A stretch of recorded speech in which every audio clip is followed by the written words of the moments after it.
Bloomberg Audio Studios. Podcasts, radio, news. Good morning, I'm Nathan Hager. And I'm Karen Moscow. Here are the stories we're following today. Karen, we begin with the latest on the deadly New Year's Day attacks in New Orleans and Las Vegas. The FBI has found no evidence linking the attacks. It says the New Orleans attacker appeared to have drawn his inspiration from Islamic State. Christopher Raya is Assistant Deputy Director for the FBI. This was an act of terrorism. It was premeditated and an evil act.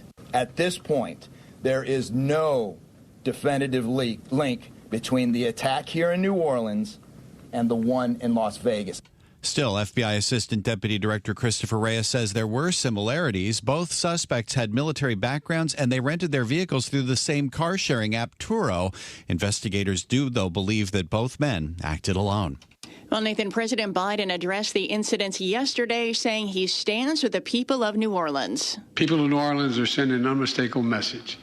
They will not let this attack or the attackers with his deluded ideology overcome us.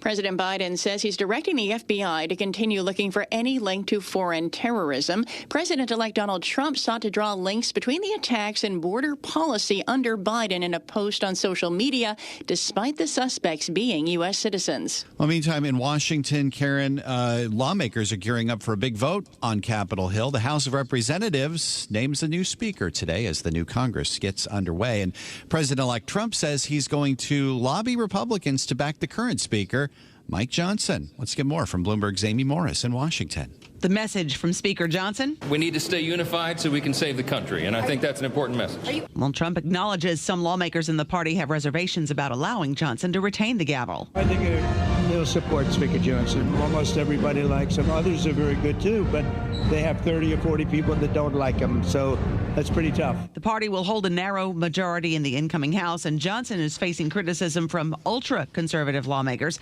after backing a temporary spending bill that failed to include the president-elect's demands for lifting the debt ceiling. Some Republicans are worried that a clash could hamper efforts to enact Trump's agenda.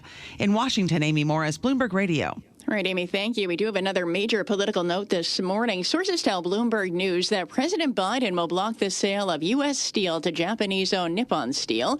And Bloomberg's John Tucker joins us with the details. John, what's the reasoning behind this? Yeah, good morning, Karen. The president has argued U.S. Steel should remain American-owned and operated. He's never said outright that he would block the deal. The White House planning to announce the decision today. And now, ironically, the future of U.S. Steel is actually in question. The company may have to restart the sale process, and they could struggle to find a buyer for the entire company. Cleveland Cliffs, which is based in neighboring Ohio, they pursued U.S. Steel before Nippon Steel won the bidding, but it has since bought a Canadian producer, so they're probably out of the picture. The acquisition first announced 12 months ago. That became a political flashpoint during the election. Some worried the sale of the American company to a foreign entity would amount to a national security risk. The $14.1 billion deal may now wind up in court. At U.S. Steel shares this morning, pre-market, they are down over 8%. In New York, I'm John Tucker, Bloomberg Radio. All right, John, thank you. Meanwhile, back in Washington, we're learning more about reports of a hack at the U.S. Treasury Department. Sources tell Bloomberg News Chinese state-sponsored hackers broke into the computers of senior Treasury leaders, accessing unclassified material stored locally on their computers. The hackers were said to have accessed drafts and notes for policy decisions, itineraries, and travel planning documents, but did not compromise Treasury's email system or classified systems. Well, we're turning now to the markets, Nathan, and U.S. stock index futures are higher as the S&P looks to snap a 5-day losing streak. Investors get some hints on the economy today with figures on U.S. manufacturing due out, and longer-term traders are searching for policy clarity from a second Trump administration. Ed Yardeni, president at Yardeni Research, tells us despite political instability, he remains optimistic about U.S. equities. I've been in the stay-home camp versus go global since 2010. In other words, from a U.S. perspective, I've been recommending that U.S. investors overweight the U.S. relative to the global economy. And oh, by the way, for global investors, I've been basically saying the same thing. You want to overweight the United States. Ed Yardeni with Yardeni Research says the strength and resilience of the U.S. economy gives him optimism about stocks in the coming years. Meanwhile, markets overseas, Karen, China's onshore yuan has weakened past 7.3 per dollar. That's the level China had been defending since late last year. The breach reflects concerns over China's economic struggles and a widening bond yield discount to the U.S. It could signal the People's Bank of China is looking to accommodate mounting growth pressures through a weaker currency. Well, Nathan, turning to some individual U.S. companies now. Shares of Tesla, they're up 1.3% this morning. That's after the EV giant announced annual sales drops for the first time in more than a decade. Bloomberg's David Welch says it's a growing concern for the car maker. Tesla has more competitors in the U.S. now. GM has a lot of EVs out. Hyundai and Kia do as well. And then in China, of course, they've got big competition with BYD and the other domestic players there. So Tesla no longer has this stranglehold on the market. That's been happening for a while, and I think it's gathering steam. Bloomberg's David Welch says slumping sales for Tesla come despite a year-end push that sent deliveries to a record in the fourth quarter. Time now for a look at some of the other stories making news in New York and around the world. And for that, we're joined by Bloomberg's Michael Barr. Michael, good morning. Good morning, Karen. If you ask the Port Authority and the MTA, it's happening. New Jersey drivers soon will pay more if they go to Manhattan. The Port Authority announced that new congestion pricing rates will go into effect starting this Sunday. It will affect any driver entering from 60th Street in Manhattan and below, all the way down to New York's Financial District. However, a judge will issue a decision today on whether to stop the tolling plan. The hearing today is at 3 p.m. And New Jersey lawmakers aren't giving up. Tom Bracken is with the New Jersey Chamber of Commerce. The slap in the face that New York is giving us to ask us to pay for their Metropolitan Transit financial shortfall is absolutely disgusting. Audio courtesy of ABC 7. The MTA fired back at New Jersey lawmakers, saying in a statement, nobody in their right mind should take transportation advice from the New Jersey politicians who have woefully failed to manage transit in their state. Police in Southern California say 2 people are dead and 19 others injured after a small plane crashed to the roof of a furniture manufacturing building. The accident near the Fullerton Municipal Airport in Orange County caused a fire and prompted the evacuation of at least 200 workers. The FAA and NTSB are investigating and say the aircraft is a 4-seat single-engine aluminum airplane. The NTSB's Elliot Simpson.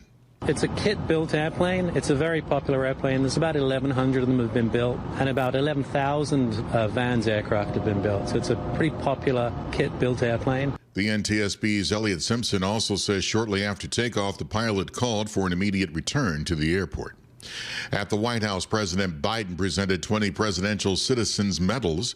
The recipients include former Wyoming Republican Representative Liz Cheney, who served as the vice chair of the House January 6th committee. Biden applauding the honorees and says they have performed exemplary deeds of service for their country or their fellow citizens. Our democracy begins and ends with the duties of citizenship. That's our work for the ages. That's what all of you, and I mean this, all of you embody. Also receiving the award, Democratic Representative Benny Thompson, who chaired the January 6th committee. Meanwhile, President-elect Trump says those who were on the committee should be jailed. Global news 24 hours a day and whenever you want it. With Bloomberg News Now, I'm Michael Barr, and this is Bloomberg, Karen. All right, Michael Barr, thank you.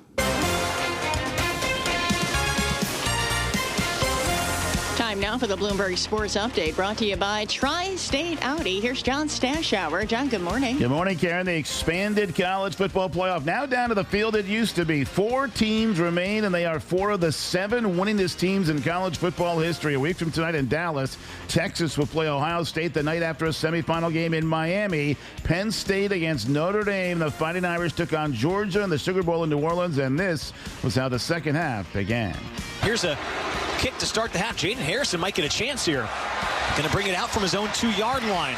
Cuts it inside, takes it out to the far side, across the numbers, along the far sideline. Jaden Harrison hit the Jets across midfield. 40, 30, 20, 10. It's a touchdown. Yes! Kickoff return from Jaden Harrison.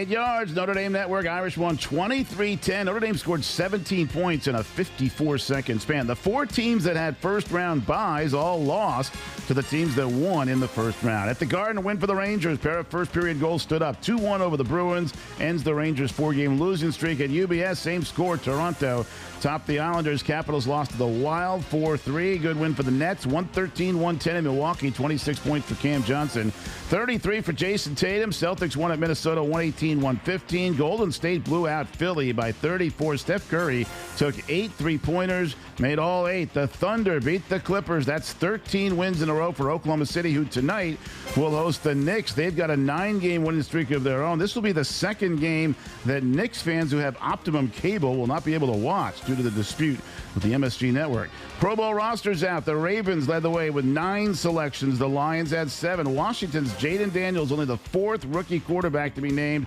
Giants' Dexter Lawrence named for the 3rd straight year. The Jets, one of only 4 teams without a Pro Bowler. John Stashak, we're Bloomberg Sports. Karen and Nathan. Coast to coast on Bloomberg Radio, nationwide on Sirius XM, and around the world on Bloomberg.com and the Bloomberg Business app. This is Bloomberg Daybreak. Good morning. I'm Nathan Hager. The scenes are getting back to normal, but the investigations continue into the deadly New Year's Day truck attack in New Orleans and Cybertruck explosion in Las Vegas. President Biden says he has directed authorities to accelerate their probes into both attacks. We're also continuing to investigate whether or not there's any connection between the New Orleans attack and the explosion in Las Vegas. As of now, they've just been briefed. They have not found any evidence of such a connection thus far. President Biden spoke from the White House. For more on this and all the political news this morning, we're joined by Bloomberg News senior editor Bill Ferries. So, Bill, we just heard the president say that they've found no credible link between the attacks at this point, but these incidents do share some pretty striking similarities. Good morning. Hey, good morning. Thanks for having me. It is a really unusual situation. Both of these attacks taking place on New Year's Day. The suspect in that New Orleans attack, an Army veteran who rented his vehicle on the app Turo, and had served at what was known as Fort Bragg at one point and had been in Afghanistan. The suspect confirmed dead in the Las Vegas attack shared basically all of those same attributes. They were both in Afghanistan in 2009. They had both passed through, he had passed through Fort Bragg and also rented the Cybertruck on Turo and then drove it to Las Vegas. That said, at this point in an investigation, police and federal officials would have looked through phones and computers and things like that. I think ultimately what they're finding is that there was no communication between these two people. They don't seem to have anything in common besides what they did on January 1st. Just the fact that in the Cybertruck incident, the suspect in that case was an Army Green Beret, that has to be sending a shudder through the Army for a situation like this to take place. Oh, absolutely. He's Army Green Beret. He was appears to have been on leave from his base in Germany. I think we still are waiting for a lot of details in terms of what his possible motivations would be. Investigators saying that he appears to have died by a self-inflicted gunshot wound seconds or just moments before that fire and explosion took place.